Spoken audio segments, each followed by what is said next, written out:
لیکن مجھے لگتا ہے کہ اس جہاز میں بوجھا والے میں میجر پرابلم تھی. جائے حادثہ کی مکمل چھان بین اور معائنہ کرنے والے ماہر سول ایوییشن کا ماننا ہے کہ تباہ ہونے والے بھوجا طیارے کے پائلٹ نے جب یہ محسوس کیا کہ یہ طیارہ اب کسی بھی صورت ان کے کنٹرول میں نہیں رہا تو انہوں نے اس کو لینڈ کرنے کی بھی کوشش کی، مگر زمینی سطح کے ناہموار ہونے کے باعث طیارہ زمین سے ٹکرانے کے بعد ایک بار پھر سے ہوا میں بلند ہوا اور ایک دھماکے سے ہزاروں ٹکڑوں میں بکھر گیا. پائلٹ اور جہاز دونوں ایک کامبینیشن، ایسا ایک سیف کامبینیشن ہوتا ہے اپنی پروفیشنسی اور اپنی اکوپمنٹ کے لحاظ سے کہ جو جانیں جو اس میں سفر کر رہی ہیں وہ انتہائی محفوظ ہاتھوں میں ہوتی ہے یا محفوظ پروفائل میں ہوتی ہے. کپتان کو سینکڑوں فیصلے کرنے پڑے ایک فلائٹ میں، اور اگر اس میں موسم بھی خراب ہو جاتا ہے، انتہائی خراب ہو جاتا ہے، جو کہ ونڈ شیئر اب بتانے کی کوئی فیسلٹی نہیں ہے، نہ جہاز کے اندر پاکستان میں نہ زمین کے اوپر. اس طیارے کے پائلٹ نور اللہ آفریدی کوہاٹ کے ایک قصبے سے تعلق رکھتے تھے اور ایئر فورس کے ایک ایسے ریٹائرڈ پائلٹ تھے جو اپنی زندگی میں کریش لینڈنگ سمیت میٹرس لینڈنگ کا تجربہ بھی رکھتے تھے. کمرشل ایئر لائن میں وہ کافی اسٹرانگ پائلٹ تھے، کافی سب جتنے بھی یہ پائلٹس ہیں آپ کسی سے بھی پوچھ سکتے ہیں، ان کا اپنا سٹانس، ان کا اپنا ڈیسیژن میکنگ بہت اسٹرانگ تھا. ان کے خاندان کے لیے اگرچہ یہ بہت بڑا صدمہ ہے، مگر ان کا ماننا ہے کہ ان کے والد ایک بہت ماہر پائلٹ تھے اور ان کے طیارے کو پیش آنے والا یہ حادثہ ان کے لیے ایک ناقابل یقین خبر تھی. ہم سب کے لیے ایک سمجھ لے محور تھے، ہم انہی کے گرد تھے. اور میں نے آپ کو بتانا ہے مطلب یہ ایک ایسا واقعہ ہے کہ اس کا ایکسیپٹ کرنا ہمارے لیے بہت مشکل تھا انیشلی، ابھی تک ایکسیپٹ نہیں ہوتا. میرے لیے تو ایسا ہے جیسے مطلب میری روح نکال دی گئی ہے مجھ سے. شام کا وقت تھا، پہلے نوالا کھا رہا تھا تو بیٹے نے فون کر دیا کہ اس طرح واقعہ ہوا، یقین نہیں آ رہا تھا مجھے. نور اللہ آفریدی جہاں ایک تجربے کار پائلٹ تھے، وہیں ان کے گھر والوں کے مطابق وہ اپنے ساتھی دوستوں کے لیے بہت مددگار اور معاون ثابت ہوتے تھے. حادثے کے ایک دن بعد ان کے ایک بیٹے کی شادی تھی، مگر اس خبر نے ان کے روشنیوں بھرے گھر میں اندھیرے بکھیر دیے.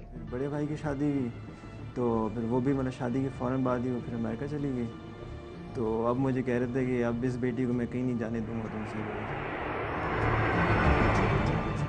بوئنگ 737 سال 1993 میں شروع ہونے والی ایک ایسی نجی کمپنی کا طیارہ تھا جو سال 2001 میں سول ایوییشن اتھارٹی کے قرضے تلے دب کر بینک کرپٹ ہو چکی تھی. بوجھا ایئر لائن نے بھی اس جہاز کو اپنے جہاز کو ٹریٹ کرنا شروع کر دیا تھا کار کی طرح. بہت سارے اسپیئر پارٹس جو کہ چینج ہونے چاہیے وقت کے ساتھ وہ نہیں ہوتے تھے، اور یہ بات ایئر لنگس جہاں سے انہوں نے جہاز لیا تھا انہوں نے پوائنٹ آؤٹ کی سول ایویشن کو، اور سول ایویشن نے پھر جہاز کو کھڑا کر دیا اور ایئر لائن کا لائسنس کینسل کر دیا. ہماری تفتیش کے مطابق مارچ 2012 میں انتہائی با اثر سیاسی دباؤ کے پیش نظر اس ایئر لائن کو دوبارہ پرواز کا لائسنس جاری کیا گیا.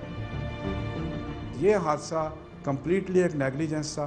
سی اے اے کا جو 3 مارچ کو خالد چودھری صاحب نے اس کو ایئر آپریٹنگ سرٹیفکیٹ دیا تھا بالکل غلط تھا. اس کے ساتھ جو اسپیسیفیکیشن تھی یہ ساری خانہ پوری تھی، جبکہ جہاز کے پاس ایسی ریکوائرمنٹ ہی نہیں تھی، کمپنی کے پاس ایسی چیزیں ہی نہیں تھیں. پاکستان سول ایوییشن یہ وہ ادارہ ہے جو پاکستان میں تمام ایئر لائنز کی کارکردگی، معائنے اور مکمل نگرانی کا ذمہ دار ہے.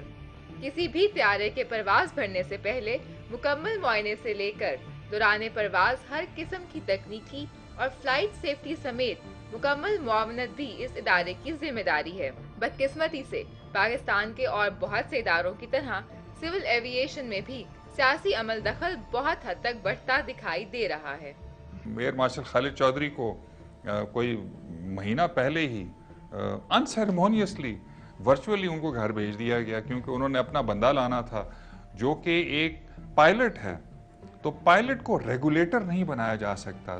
اگر سیاسی مداخلت بند کی جائے تو بہت بہتر ہے، اور لوگ جو ہیں ایکسپرٹ آئیں. یہ یوسف زئی جیسے یا سی اے کے جو ڈی جی ہیں، یہ کبھی پنگ پانگ کھیل رہے ہیں، کبھی پی اے میں چلے جاتے ہیں، پی اے سے واپس آتے ہیں تو سی اے میں چلے جاتے ہیں.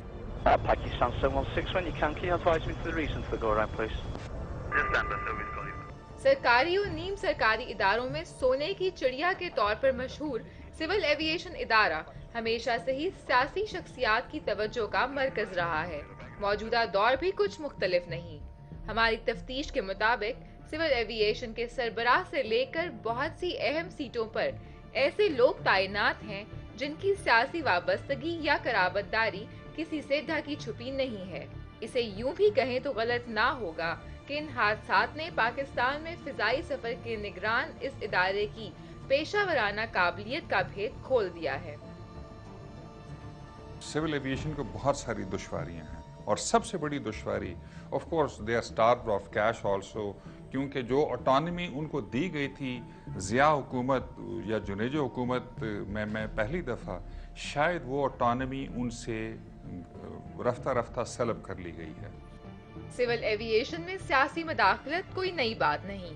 ماضی کی حکومتیں چاہے جمہوری ہوں یا آمریت، سول ایوییشن جیسے پرکشش ادارے میں ہمیشہ سے ہی اپنی پسند کے لوگ تعینات کرنا حکمرانوں کا پسندیدہ مشغلہ رہا ہے. اسی لیے تو موجودہ وزیر داخلہ رحمان ملک نے بھوجا ایئر کے حالیہ حادثے کو نواز شریف حکومت سے منسوب کر دیا. وہ سب کے سامنے ہے. انہوں نے صرف کہا کہ 3 جہاز جس کے پاس ہیں وہ چلا لے. 3 جہازوں سے کبھی ایئر لائن نہیں چلی. جب یہ لائسنس دیے تھے میاں نواز صاحب کی گورنمنٹ نے کہ جو جہاز ہیں وہ زیادہ 5 سال سے زیادہ پرانے نہیں ہونے چاہیے تھے. جتنے پرانے جہاز ہوتے ہیں ہم جتنی مرضی بات کریں، پرانی چیز پرانی ہوتی ہے. ماضی کی حکومتوں کا سول ایوییشن پہ ہاتھ صاف کرنا اپنی جگہ، مگر سرکاری دستاویزات کے مطابق بھوجا ایئر کو 2 مارچ 2012 کے روز سابق ڈی جی سول ایوییشن خالد چودھری نے 3 جہازوں پر لائسنس جاری کیا تھا، جو کہ مبینہ سیاسی دباؤ پر کیا گیا تھا. پاکستان کی بہت ساری پبلک سیکٹر آرگنائزیشنیں جو ہیں وہ ساری کی ساری پولیٹیسائز ہو چکی ہیں. بھوجا کو جو لائسنس ملا تھا وہ سیاسی مداخلت پہ ملا تھا، اوپر سے مداخلت ہوئی تھی، اور اس کے بعد یہاں پہ ان کو ایئر آپریٹنگ لائسنس جو ہے مارچ 3 کو یہ دیا گیا تھا، اور تھوڑے عرصے بعد یہ آپ کو پتہ ہے یہ حادثہ ہو گیا. ان کی پھر اناگرل فلائٹ تھی. یہ دنیا بھر میں فضائی سفر کو محفوظ ترین سفر تصور کیا جاتا ہے. کسی بھی سفر میں اگرچہ حادثات کا پیش آ جانا ایک حقیقت ہے، مگر حادثات کے بعد اس کی مکمل تفتیش اور تحقیقات کا دیانتداری سے عمل میں لایا جانا دوبارہ ایسے حادثات کی روک تھام کے لیے انتہائی اہم ہے. حالیہ فضائی حادثات کی بات کریں تو ایک ایسا خاندان بھی موجود ہے جن کے عزیز دونوں حادثات میں موجود تھے. بھوجا سے پہلے ایئر بلو حادثے کی اگرچہ تحقیقات تو کروائی گئی ہیں، مگر وہ کتنی مستند ہیں؟ ایئر بلو کیسے اور کیوں حادثے کا شکار ہوئی؟ کیا ایسی تحقیقات کے ذریعے ممکنہ حادثات کو روکا جا سکتا ہے؟ ہم اپنی تحقیقات کو انہی خطوط پر آگے بڑھائیں گے، مگر پہلے اس تفتیشی فلائٹ میں آپ کی ریفریشمنٹ کے لیے کچھ اشتہارات موجود ہیں.